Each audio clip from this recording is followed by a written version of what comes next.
हम पीडीए नहीं करते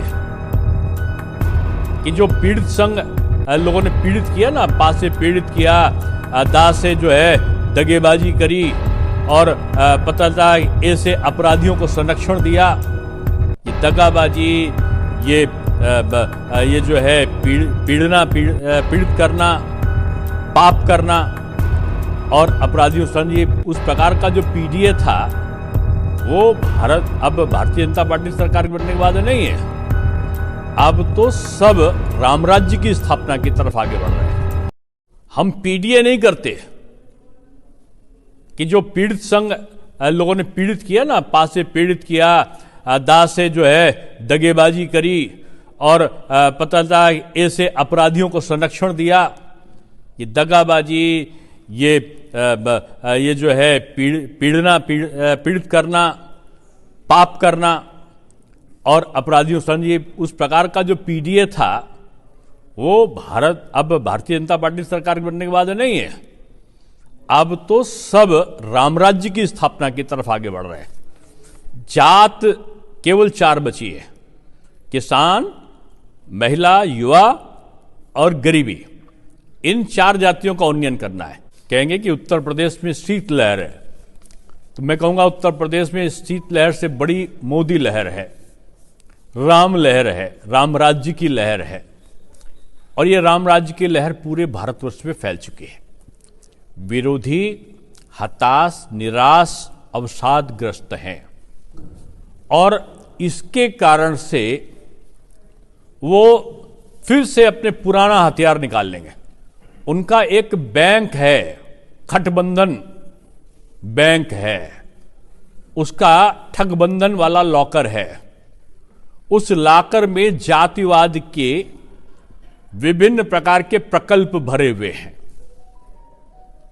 हाँ, बिल्कुल उन्होंने सही कहा, लेकिन ये झुंझुना की जो आवाज है ना, उस आवाज बहुत से लोगों को राजनीतिक रूप में झुंझुना पकड़ा देती है। अब की जनता ऐसी बातें कहने वालों को झुंझुना पकड़ाएगी। उनको पता ही नहीं, भाजपा का तो जन्म हुआ 1980 में, जनसंघ का जन्म हुआ 1952 में। हेडगेवार जी जो हमारे वो थे, वो जेल गए थे, उस समय हालांकि कांग्रेस में थे।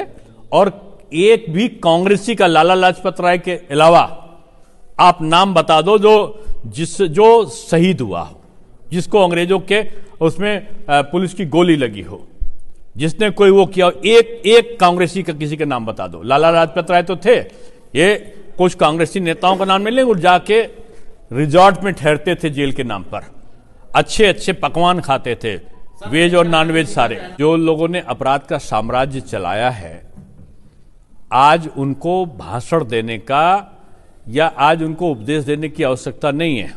बीजेपी शासन में गुंडा या तो जेल में है या उत्तर प्रदेश से बाहर है या ऐसी जगह जहां से लौट नहीं सकता। नहीं, ठीक है, अपने पूर्वजों की गलती के लिए भी ईश्वर को अपने जो की गई गलती है उसके लिए भी माफी मांगना चाहिए और उनको इस बात का पश्चाताप जरूर कान पकड़ के करना चाहिए कि श्री राम जन्मभूमि का, श्री राम का अस्तित्व नहीं है, राम सेतु बंधु राम मिश्रम है नहीं, राम जन्म का कोई प्रमाण नहीं है। इस प्रकार का एफिडेविट देने के लिए कांग्रेस सरकार के लिए भी सार्वजनिक रूप से माफी मांगनी चाहिए। गठबंधन की गांठें बड़ी ढीली हैं।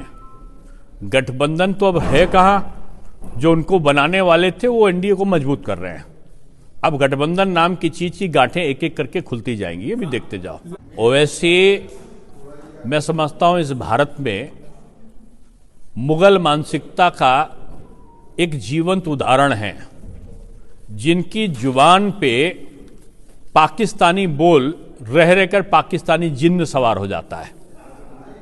और ओवैसी को आडवाणी जी के त्याग और बलिदान को नहीं पता है। उन्होंने पाकिस्तान के विभाजन की विभीषिका देखी है। आडवाणी जी अपने जीवन चरित्र के कारण लोगों में आज एक मॉडल हैं और ओवैसी अगर उन पर कोई बात कहते हैं तो वो आसमान में को देखकर थूकना है, वो थूक उन्हीं के ऊपर पड़ेगा। आदरणीय राहुल जी को आपने टीका लगा के देखा, हालांकि कोट नहीं पहने थे, जो जनेऊ बाहर दिखता, आज उनका जनेऊ नहीं दिख रहा था। हो सकता है जनेऊ रखना भूल गए हों। आज उनसे प्रश्न पूछेगा, वो टीका तो लगाए थे, वो पटका तो पहने थे, उनका जनेऊ कहीं किसी ने निकाल लिया है। हमको लगता है चुनाव आएगा तो जनेऊ भी बाहर निकल कर आएगा। उत्तर प्रदेश में हार जाओ तो ईवीएम खराब थी, ईवीएम नहीं, मैं लोगों की मानसिकता खराब है। ओके, कि ज्ञानवापी पे बीजेपी पे आरोप कांग्रेस लगा रही है। 1993 के पहले ज्ञानवापी के जिस स्थान पर तहखाने में पूजन के आदेश न्यायालय ने दिया है, 93 के पहले भी वहां पर हिंदू जो संप्रदाय है वो वहां पर पूजा करता आया है 50 साल से, सैकड़ों साल से। 93 में समाजवादी पार्टी की सरकार बनी और उन्होंने उस जगह पे पूजा करने पे प्रतिबंध लगा दिया। वो लोग न्यायालय चले गए लंबी प्रक्रिया चली और न्यायालय ने वहां 93 में जो पूजा बंद थी उसको फिर से शुरू कर दिया। न पहले बीजेपी थी न अब बीजेपी है। पहले समाजवादी ने बंद किया, अब कोर्ट ने खुलवा दिया। कोर्ट के आदेश का पालन न करो तो कंटेम्प्ट ऑफ कोर्ट है। कोर्ट के आदेश के खिलाफ जो लोग बोल रहे हैं वो कंटेम्प्ट ऑफ कोर्ट कर रहे हैं और उनको समझना चाहिए ये भारत न्यायिक प्रक्रिया के आधार पर चलता है। ये इनकी बातों से ना हिंदू भड़कने वाला है न